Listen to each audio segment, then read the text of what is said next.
e a gente não tem nada que possa demonstrar lá fora, em termos de produto, essa que poderia ser uma denominação de origem.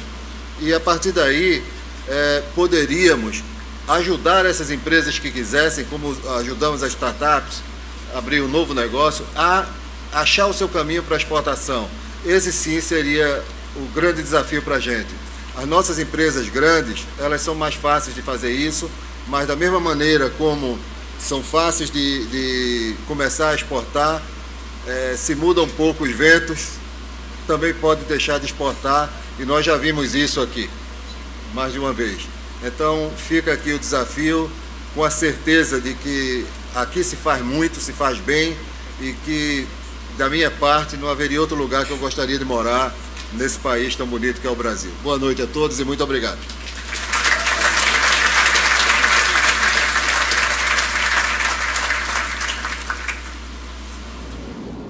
Convidamos o ilustríssimo senhor Aldimar José Dinger Paz para receber a placa de microindustrial do ano de 2016.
Essa é uma noite de agradecimentos.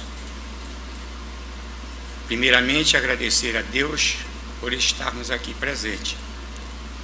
Em especial a minha família, amigos e colaboradores, que tornam esse momento importante e marcante na minha vida. Esta noite, plena de significado para nós da Ideal Calçados, pode ser resumido em duas singelas palavras: agradecimento e alegria. Sinto-me privilegiado e honrado pelo reconhecimento da Federação das Indústrias do Estado do Amazonas em ter sido agraciado com este prêmio de microindustrial do ano de 2016.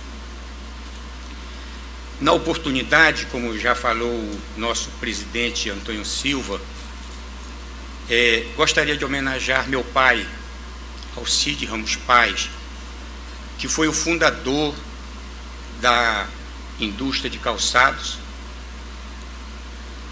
e criador das tradicionais chinelos perereca, como ele bem comentou. A Ideal Calçados chegou a tornar-se a maior indústria de calçado do norte do país na década de 60, 70. Então, já vão aí muitos anos. Em 1937, meu pai, Alcide Ramos Paz, fundou o Sindicato da Indústria de Calçado de Manaus e, como bem disse o presidente, também foi um dos fundadores da Federação das Indústrias do Estado do Amazonas. Lamentavelmente, em agosto de 1984, houve um incêndio que destruiu praticamente tudo nossa indústria. Prédio, máquinas e grande parte da matéria-prima foram consumidos pelo fogo, restando somente a fachada da empresa. Em 1985, no ano seguinte, após o afastamento do meu pai, devido ao trauma sofrido do incêndio, decidi tomar a frente dos negócios, comprando máquinas usadas, reaproveitando o pouco de material que restou para retomar a fabricação da perereca, que foi o principal produto que alavancou a nossa empresa das cinzas, tornando a Ideal Calçados uma indústria de referência em seu segmento, sempre contando com o apoio da Federação das Indústrias. Atualmente, nossa empresa, além da produção das sandálias, chinelos, atende a demanda dos produtos de segurança, fardamento escolar dos colégios militares, aventais para as indústrias e cozinhas industriais com certificado de aprovação do Ministério do Trabalho e com grande aceitação das indústrias e das empresas. Aproveito a oportunidade para demonstrar reconhecimento e consideração a todos aqueles que participaram e trilharam esse caminho de crescimento conosco, a minha família,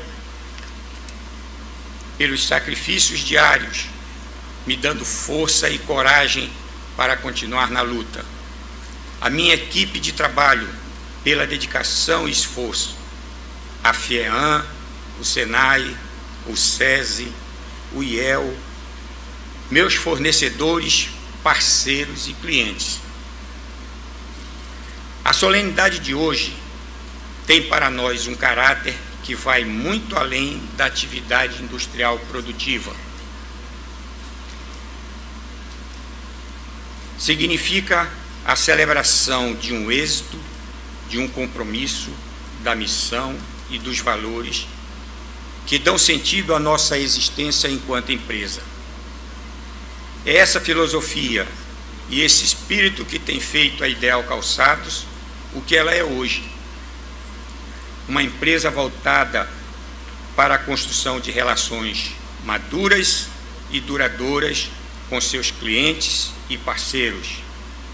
Relações baseadas na confiança, respeito, na excelência profissional e na qualidade dos produtos fabricados.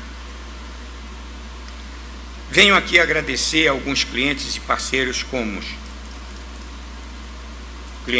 Global Service, Polo Norte Segurança, Global GR Segurança, Amazon Security Segurança, Forte VIP Segurança, indústrias e cozinhas industriais, bem como a Yamaha Motor da Amazônia, Querim, Rio Limpo, todos clientes que mensalmente estão conosco, Picanha Mania, Hospital Adventista, pais de alunos dos colégios militares, Tenente Coronel Aldinei, comandante do Colégio 2 da PM, e aos nossos clientes que usam nossos tradicionais chinelos perereca.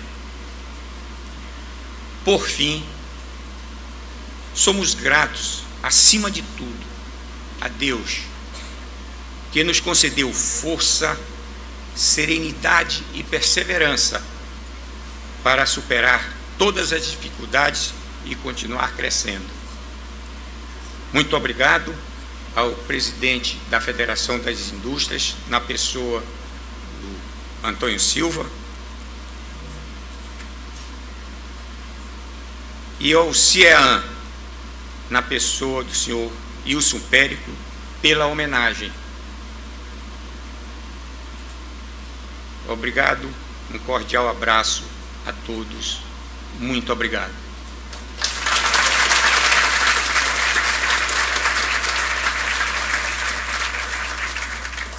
Neste momento, convidamos o ilustríssimo senhor Sócrates Bonfim Neto para receber a placa de industrial do ano de 2016.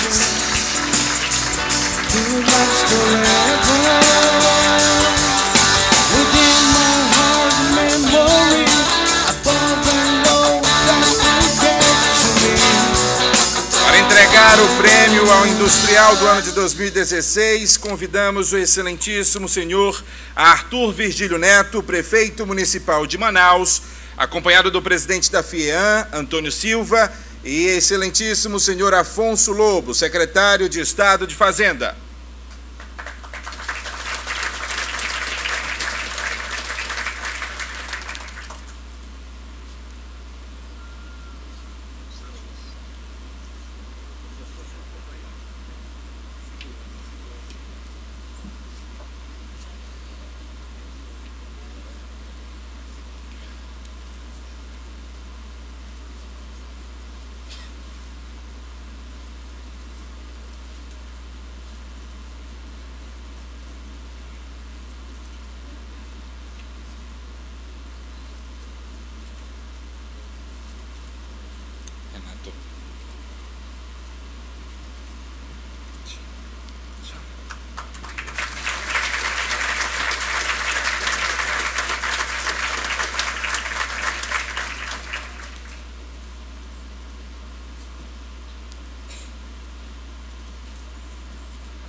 Confesso que foi com surpresa que recebi a notícia de que ainda tão jovem foi contemplado com essa altíssima honraria.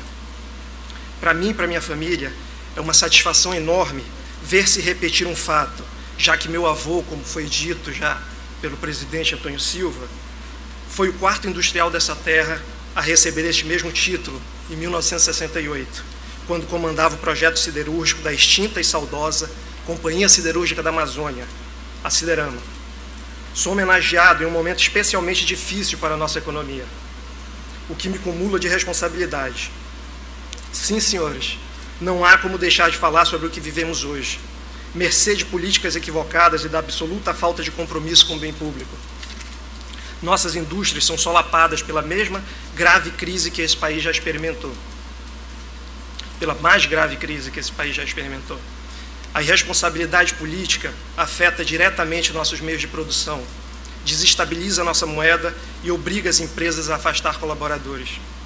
A corrupção corrói nossos governos e desacredita a nação. Tudo o que queremos é a limpeza ética e moral tão necessária para que retomemos o caminho do desenvolvimento. Faço questão, portanto, de deixar aqui este registro, a preocupação de todos nós com a retomada da credibilidade do nosso mercado. Pela graça de Deus e a colaboração de nossos funcionários, conseguimos atravessar essa crise até aqui sem demitir, mas com níveis muito baixos de faturamento. Nossa indústria gráfica é uma empresa centenária. Já lá se vão 112 anos desde que o Jornal do Comércio, nosso mais longevo matutino, foi fundado.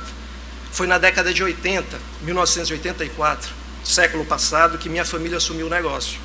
Logo sentimos a enorme responsabilidade que era manter funcionando uma empresa tradicional, com profundas ligações com a história deste Estado.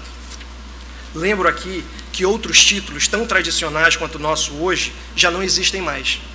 É o caso de O Jornal, da família Archer Pinto, que durante muitos anos foi referência no nosso jornalismo. Também vimos nascer e desaparecer outros matutinos, como A Notícia, fundada por Andrade Neto, O Povo, criado pelos irmãos de Sica e Plínio Valério, o Jornal do Norte, comandado pelo empresário Paulo Girardi, e o Estado do Amazonas, editado pela família Garcia. Homenageio a todos esses empreendedores aqui hoje, porque sei e sinto na pele que não é fácil manter um jornal nas ruas, principalmente em Manaus. Ainda mais nesses tempos modernos, em que a todo momento se profetiza o fim do jornal impresso, engolido pela onda da rede mundial de computadores. Não, senhores, esta é uma tradição que ainda será mantida por um bom tempo. E se depender de nós, do Jornal do Comércio, pelo tempo de nossas vidas, pelo menos. Fala-se muito do exemplo do Jornal do Brasil, um dos mais tradicionais periódicos brasileiros que deixou de circular na versão impressa e hoje só existe no mundo virtual. Não se estudam os motivos que conduziram a este momento, mas eu lhes garanto que eles são muito mais questão de gestão do que um sinal dos tempos. Dizia Humberto Calderaro, fundador da crítica, que em suas veias circulava tinta de jornal. É uma analogia interessante, que talvez explique a paixão que a leitura de um impresso desperta. Creio, meu caro presidente Antônio Silva, que esta homenagem que hoje recebo é extensiva a todos estes heróis que mantêm viva essa tradição do jornal de papel. Por isso, quero homenagear também nesta data a empresária Rita Calderaro, sua filha Cristina e seus netos, de Siquinha, Beto, Tatiana e Cris, que editam a Crítica e o Tabloide Hoje em Dia.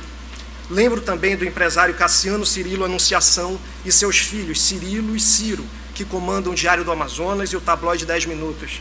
Meu reconhecimento ao empresário Otávio Raman e ao professor João Bosco, presidente e superintendente do Amazonas em Tempo e do Tabloide Agora.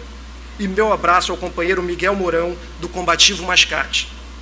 Quero deixar aqui reconhecido o trabalho de jornalistas, gráficos, jornaleiros, contatos publicitários e funcionários administrativos, dos diretores executivos à faxineira, sem os quais não seria possível manter em pé estes empreendimentos.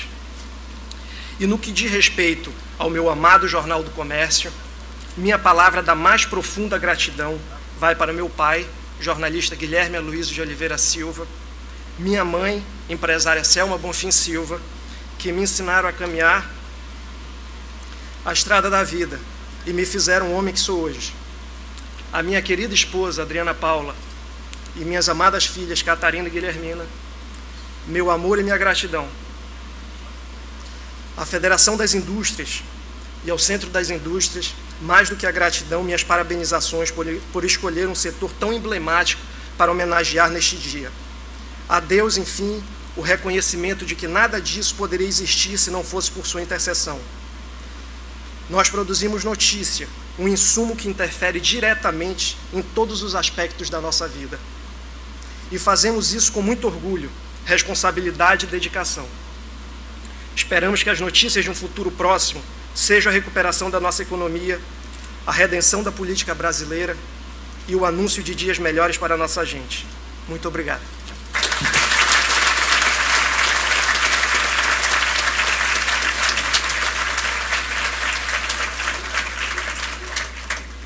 Nós estamos vivendo um novo momento na história do nosso país e espero que as mudanças que nós fizemos sejam mudanças que venham a atender a demanda do povo brasileiro. Entendemos também que do jeito que estava não podia ficar. Não podia ficar. Vocês tomaram conhecimento hoje do tamanho do rombo, Ulisses, que o governo do PT deixou de herança para todos nós apenas no quesito orçamento deste ano. E vamos ter que lutar muito para recuperar uma empresa como a Petrobras, que só de dívidas tem entre 450 e 500 bilhões de reais, e também de recuperar a nossa indústria, que ao longo do tempo vem tendo quedas brutais. Do ano passado para esse ano foi 17% a queda da produção industrial brasileira. Esse é um legado que nós vamos ter que ter muito esforço, muito trabalho para recuperarmos.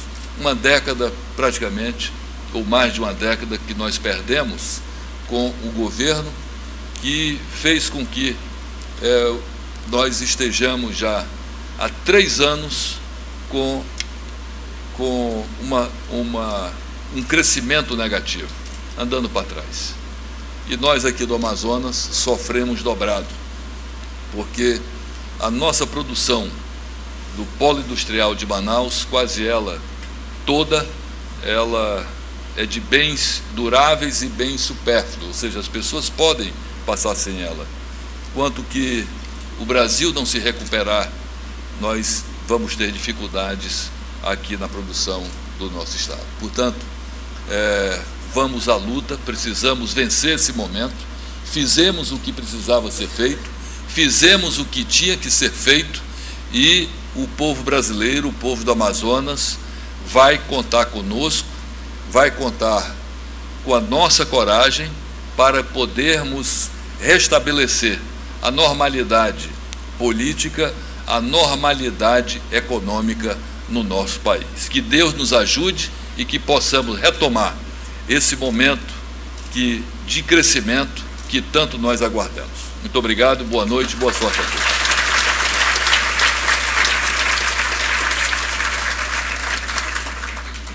E eu não poderia, meu querido companheiro, deputado Paulderney, de aqui fazer um reconhecimento justamente aos nossos homenageados.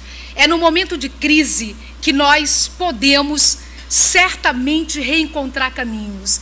É no momento da dificuldade que nós podemos fazer com que, através da nossa unidade e do nosso comprometimento com o país, tornar dias melhores. E é isso que nós vamos fazer. Nós que estamos hoje ocupando um cargo eletivo e que temos o dever cívico de fazer a nossa parte, mas certamente é através do trabalho dos senhores e das senhoras aqui presentes que nós podemos reencontrar o nosso rumo. Isso faremos no momento em que dizemos sim ao nosso Brasil.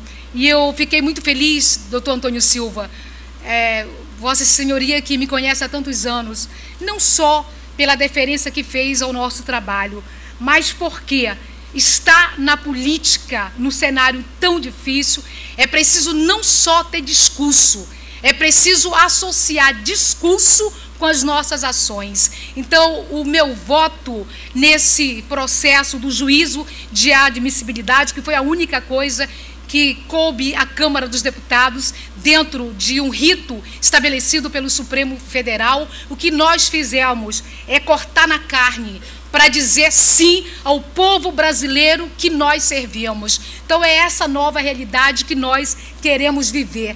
Quero aqui lembrar rapidamente que no ano passado, não só a indústria brasileira, mas a indústria do estado do Amazonas, essa também sofre ataques permanentes. No ano passado, tivemos que enfrentar mais um grande desafio, quando o setor das bebidas frias e dos concentrados sofreu aí um ataque, e isso ia representar prejuízos nos empregos aqui do nosso povo. Conseguimos, graças a Deus, através da unidade da nossa bancada, mas com a participação de outros colegas de outros estados, barrar, através de um destaque apresentado pelo meu partido, algo que ia ferir, sim, de morte o estado do Amazonas, o polo industrial de Manaus. Então, eu quero aqui fazer uma saudação à indústria do nosso país, mas à indústria do polo aqui da cidade de Manaus, do estado do Amazonas, pelo comprometimento que cada um e cada uma tem. Conosco contem sempre. E muito oportuno, porque semana que vem, no dia 25, é um dia da indústria. E tomara, se Deus quiser, com essa nova equipe econômica, que muito já demonstra, porque tem conhecimento para agir, que nós podemos viver um momento diferenciado. Agora, não se reconstrói um país sem a participação do seu povo. É essa participação que nós teremos, é nesta unidade que nós iremos nos fortalecer. Portanto, as minhas homenagens aos senhores e senhoras aqui presentes, que geram, através dos empregos que oferecem ao nosso povo, a qualidade que nós precisamos, merecemos e queremos. Parabéns, que Deus nos abençoe. Nós estamos num grande desafio, mas certamente é nessa adversidade que nós vamos provar que o povo brasileiro está unido, está pronto para recontar a história desta nação. Muito obrigada.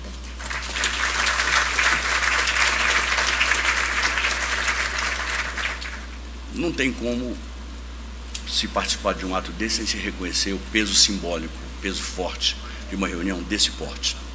Uma reunião de muita expressão, de muita expressividade. E que passa um halo, um sopro de otimismo, porque a ninguém aqui é dado desconhecer a gravidade da situação brasileira. Nós temos um déficit que talvez chegue a 200 bilhões no final deste ano. Nós temos uma situação de absoluto descontrole com a credibilidade do Brasil no exterior, no chão.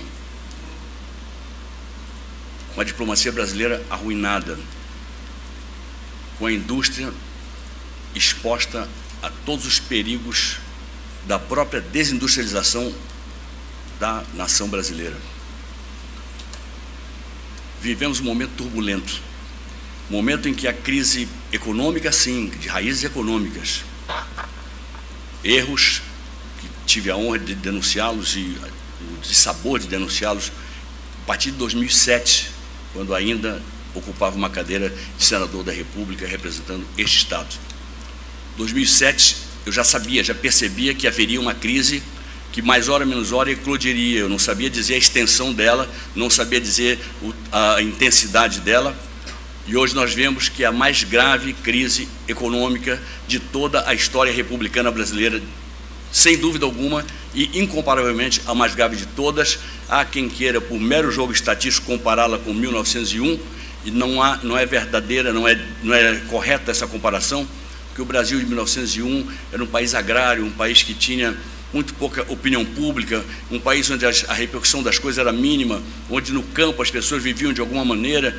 Não havia o desespero que hoje bate às portas dos trabalhadores que perdem o emprego e o desespero que bate à porta dos trabalhadores que têm medo de perder o emprego. Uma situação de bastante neurose, bastante neurastenia. Essa crise, ela é a mais longa de todas. Nós perderemos, ao final de 2017, somando 15, 16, 17, 10% do produto interno bruto.